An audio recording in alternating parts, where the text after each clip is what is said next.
Some people don't just commit evil, they embrace it. Before Cain murdered Abel, sin was already crouching at his door. Before Judas betrayed Jesus, Satan entered him. And today, the same darkness is still looking for an invitation. What if the real danger isn't just human wickedness, but a force that preys on the hearts of men? From the devil's side to the Lordside, Pastor Anthony's journey, that pocket's life. Welcome to the Lordside. My name is Anthony Albizu. I went from the devil being my master to becoming a pastor, from sinner to shepherd, from the pits of sin to the pulpits in the church, from the devil's side to the Lord's side. And today we're diving into one of the darkest and most disturbing conversations you'll ever hear. Jordan Peterson and Michael Malice discussing the psychology of pure evil. This isn't just about crime or human depravity. This is about why some people don't just commit evil, they love it. Why does evil always seem to target innocence? Why do some people escalate into deeper and deeper darkness? And is there something more than just human nature at work here? Today, we're breaking this down from a biblical perspective, exposing not just the human heart, but the spiritual war behind the scenes, because this battle didn't start with Cain and Abel. It didn't end with Judas. Stay with me, because this is going to change the way you see everything. But before we get into it, make sure you like and subscribe. Check out the description box below for links to follow us on Instagram and TikTok. Now let's get it. All right, we're starting off at the beginning of this video. About, trying to understand evil. I mean, these things where I don't even get into the details, people could Google it, and it's just like, it makes no sense. You try to, whenever, I'm gonna get a little bit graphic here, whenever I hear these stories of like some CNN producer getting arrested for having imagery of children, I always hope, I read the article just to get the details, I hope it's like they're watching teenage girls and there's some kind of conversation we could have about how high schoolers are overly sexualized. Then you read it, and it's like infants and children being tied to chairs, and there's message boards. So it's not just one guy; like he's got a community. That's horrible. And you see this, and you're like, "What? You're a shrink. I'm not. What is the utility to you? Is it just pure? If you feel you really want an answer to that question? I do, because you were trying right off the bat. I mean, you can hear the shock in his voice. When confronted with the worst kinds of evil, people often ask, how could anyone do this? What's the motivation? But here's the reality. Sin doesn't always have a rational reason. Jesus himself said in John chapter 3, verse 19, people love darkness rather than light because their deeds are evil. And some people aren't just misguided. Guys, they literally love evil. And that's hard to grasp, but it's biblical truth. It keeps going. talking about understanding evil. It's like, I can understand evil in the sense of sadism, but a child is weak. Like, what did you want here? It's like beating the crap out of, if taking candy from a baby is not an accomplishment. No, it's true. It's oh boy. You really want to answer? Yes, I want an answer because I'm not the only one. Okay. When I talk about this on social media, people are like, I can't wrap my head around it. All right. I can understand assault. I can understand murder. I can understand bank robberies. Yeah. But you read stories like this, I'm like, this is an alien thought process. Okay. So in the story of Cain and Abel, I'm bringing it up because Sure. it's the first biblical story about real people, Right. Okay. right? And it's a murderer and his target. Yeah. So that's not fun. That's Right, the first sure. thing that happens in the profane world, right? Okay, so Cain, he's working away, hypothetically, and he's not getting anywhere. Okay, and there's two reasons for that, possibly. One is that he's doing something wrong, and the other is the cosmos is constituted improperly. Sure. Right here, Peterson is highlighting something very, very important about human nature. When things don't go our way, our first instinct is rarely to look inward. Instead, what do? We point the finger outward. Cain's crops failed, his sacrifice was rejected, and rather than searching his own heart, he blames God himself. And this is what Proverbs chapter 19, verse 3 warns us about. A person's own folly leads to their ruin, yet their heart rages against God, against the Lord. Cain didn't just fail, he became bitter. And that bitterness became fertile soil for sin to grow.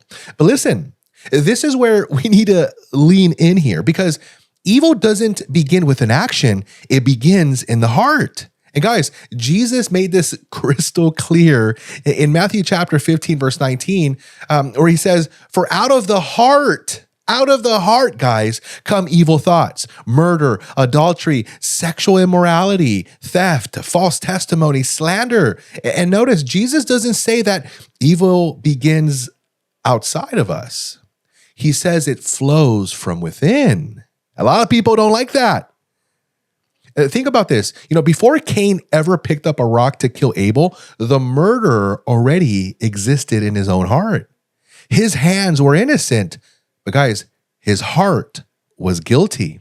The act of murder was just the final step in a process that had already begun with unchecked resentment and jealousy and rebellion against God. This is why the Bible tells us in James chapter 1, verses 14 and 15, that each person is tempted when they are dragged away by their own evil desires and enticed. Then after desire has conceived, it gives birth to sin, and sin, when it's fully grown, gives birth to death. You see, Cain nursed his resentment. He fed his bitterness, and ultimately, it bore the fruit of murder. And guys, this is why we cannot allow bitterness and unchecked sin to take root in our hearts. Before sin is ever committed with the hands, guys, listen, it is conceived in the heart. This is why Proverbs chapter 4, verse 23 commands us, above all else, guard your heart, for everything you do flows from it. Let's keep watching. And he decides that the cosmos is constituted improperly. So he's doing what he can, and everyone should know it, and he's working himself to death, and it ain't working. And so something's broken. Whereas his brother, like the sun shines wherever he goes, everyone loves him. So it's Cain's failing, trying hard, failing, making sacrifices, failing. Abel, no effort at all, it's just sailing through life. That's Cain's position. So Cain decides he's going to go and have it out with God, because it's not his fault, obviously. Right.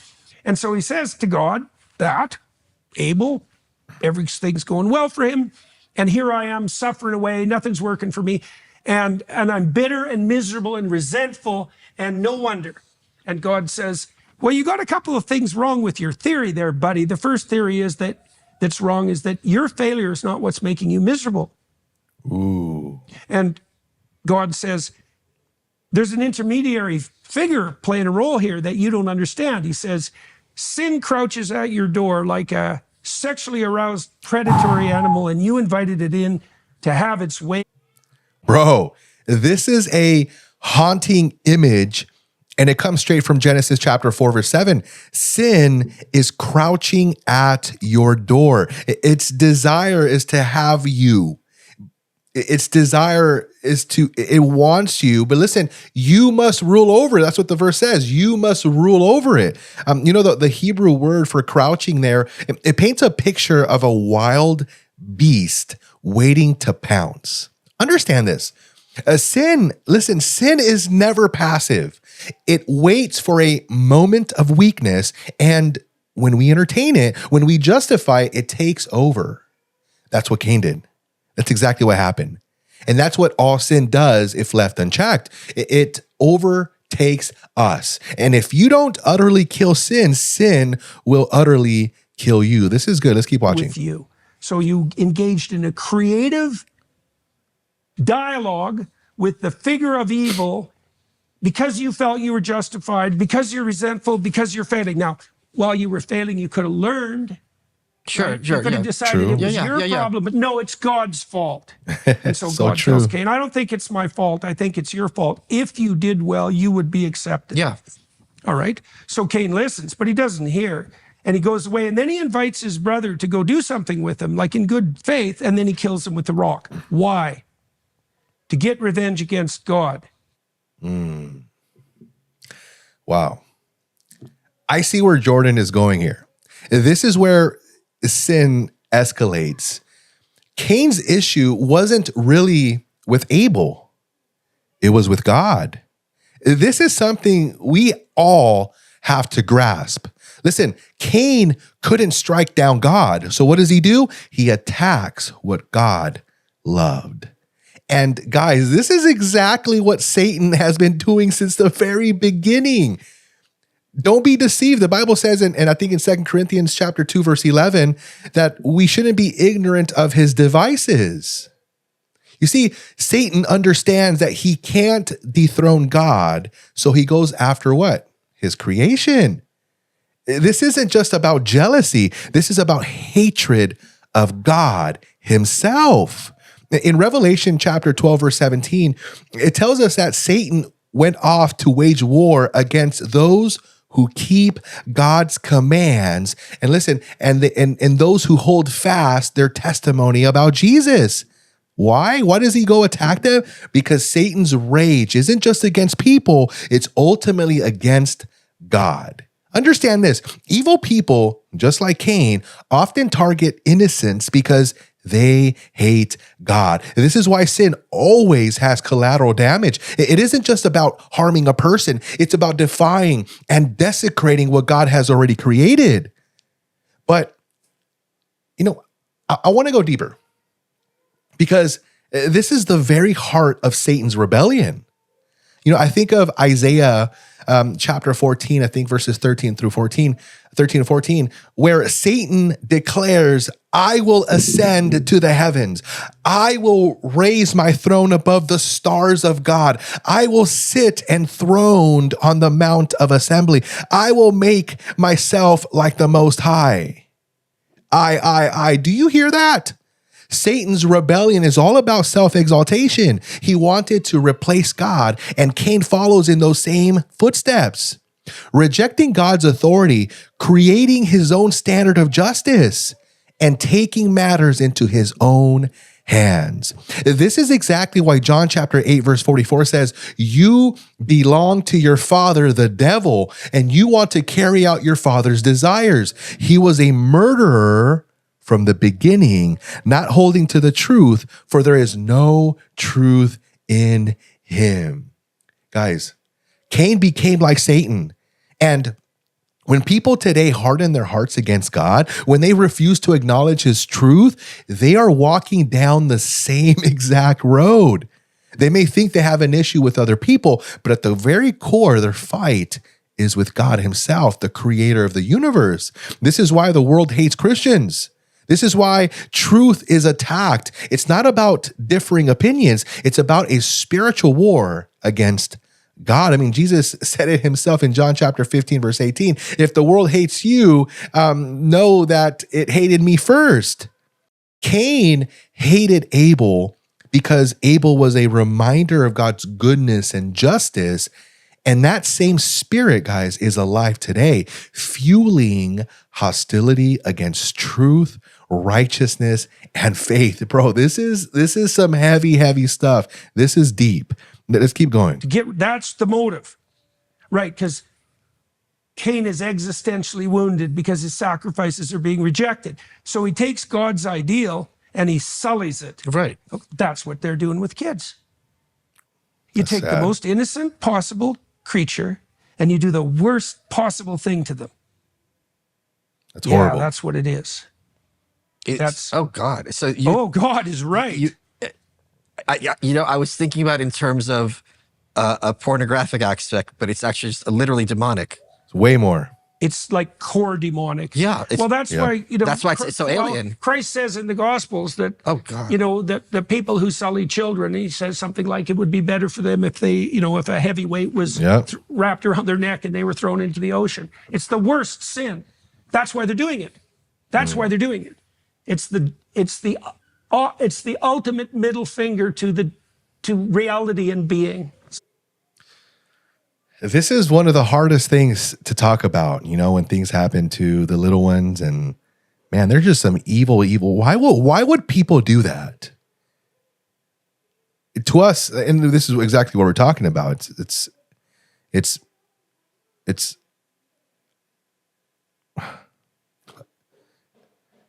I don't even know what to say. And what Jordan Peterson, he brings up Matthew chapter 18, verse 6, when Jesus said, if anyone causes one of these little ones to stumble, it would be better for them to have a large millstone hung around their neck and be drowned in the depths of the sea. This is serious business. There's a special judgment for those who harm the innocent. Why? Because it's not just evil, it's a direct attack on God and his design. And that's exactly what Satan wants. He wants to corrupt, to steal, to destroy, and defile what God calls precious. This is powerful. This is heavy. The Bible tells us in Isaiah chapter 5, verse 20, woe to those who call evil good and good evil, who put darkness for light and light for darkness. The ultimate rebellion against God isn't just committing sin, it's celebrating it, inverting God's moral order and making wickedness appear righteous. That's why we see people defending things today just generations ago were unthinkable. Guys, evil doesn't just exist. It demands to be justified.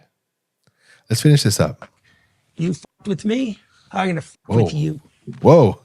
Right? And so, and then there's that perverse delight there's a novelty edge to that too. So you get sexual gratification for a multitude of reasons. One reason is just sort of reflexive, like sexual activity in itself is pleasurable, but you can put a novelty spin on that. And that's partly what motivates diverse creatures to seek out multiple sexual partners. And you can game that in all sorts of ways. When people start watching pornography, they start with the sorts of things that you described, like attractive women attractive nude pictures. It progresses. Of lithe women. But then after 10,000 of those, it's like, well, maybe a little variation. And then you can chase, that's that inviting that spirit in. You can chase that edge, right? It's an endless pit. Serial killers do that. They chase that edge right to the logical conclusion. The logical conclusion is a long, long, long way down. And people don't want to understand this. It's worse even than this, Michael. It's worse than this because, see, one of the things God tells Cain is that he invited this spirit in to have its way with him. It's very specific wording. There's like there's a whole sequence of mythological stories around it. For someone to do something like shoot up an elementary school, they've fantasized about it for like 5,000 hours. Like, that's disgusting. There's a devil in them, so to speak. You might as well call it that, because for all intents and purposes, that's what it is. It is. They've invited it in, and it's taken possession of them. And it's fantasizing in that spirit. What's the worst thing I could do? But that's not the word. That, to me, it's a lot easier to wrap my head around. I hate everyone in the school. I'm going to put them in their place. I'm going to show them what's what. Yeah, but this is that's an not the adult killing point. children. I was specifically referring to Sandy Hook in that case. Yeah. I would say in terms of level of sin, I'm annoyed at my classmates. Right, yeah. That's more comprehensible. Easily, yeah, definitely. Although, there's a darkness in that. Well, we don't even have to say that. It's extraordinarily deep. No, the desolation of the innocent. That's the thrill in and of itself. Like and then there's more to it. It's like, because this is why it's Luciferian. So Lucifer is the usurper, technically speaking, right? So he's often the intellect, by the way, that wants to put itself in the highest place. Well, there's nothing more that makes you the commanding officer of the cosmos than to take the most profound moral rule imaginable and to invert it. Wow. Pretty much becoming your own God. This is crazy. What Peterson is describing here is not just the wickedness of human hearts, but the reality of demonic influence. He says Cain invited this spirit into him to have its way with him. This isn't just poetic language here. I think Jordan Peterson is using. This is actually biblical truth. Sin is not only something we choose, it's something that we can consume and that can consume us when we continually give into it. And at the highest levels of depravity, we see that people are not merely acting out their own twisted desires, but they are being influenced and even possessed by a greater darkness. This is exactly what happened to Judas Iscariot. I mean, if you look at John chapter 13, verse 2, it's actually, let's take a look at that. All right, in John chapter 13, verse 2, it says, "And supper being ended, the devil, having already put it into the heart of Judas Iscariot, Simon's son, to betray him." But what's interesting is that after this, if we go down to verse 27, look what he said. Look what it says. Here it says, let me highlight this for you guys.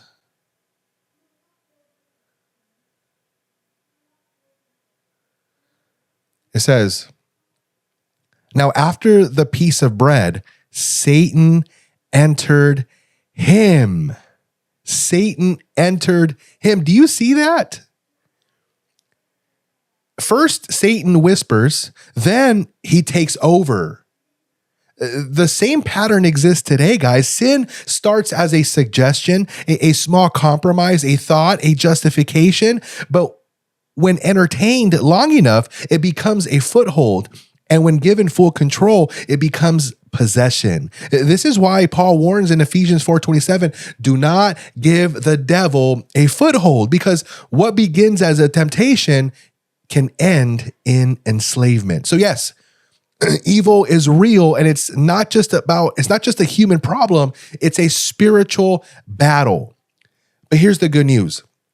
Jesus Christ already won the war. The Bible says in Colossians chapter 2, verse 15, he disarmed the powers and authorities. He made a public spectacle of them, triumphing over them at the cross. The devil thrives in deception, guys, but the cross exposes his lies and breaks his power. And here's the truth. No matter how dark the world gets, no matter how deep sin takes hold, the power of Christ sets captives free. You don't have to be enslaved by bitterness. You don't have to be consumed by resentment. You don't have to live in fear of darkness, especially the spiritual darkness happening in this world, because listen, guys, the light of Christ is stronger. But that raises another question. If God is so good, why does he allow suffering? I wrestled with this myself when I thought I was going to die, and God revealed something powerful in that moment that changed everything. Click here to hear my testimony and discover the truth about hardships and God's purpose through it all. Later, guys, remember, from the devil's side to the Lord's side.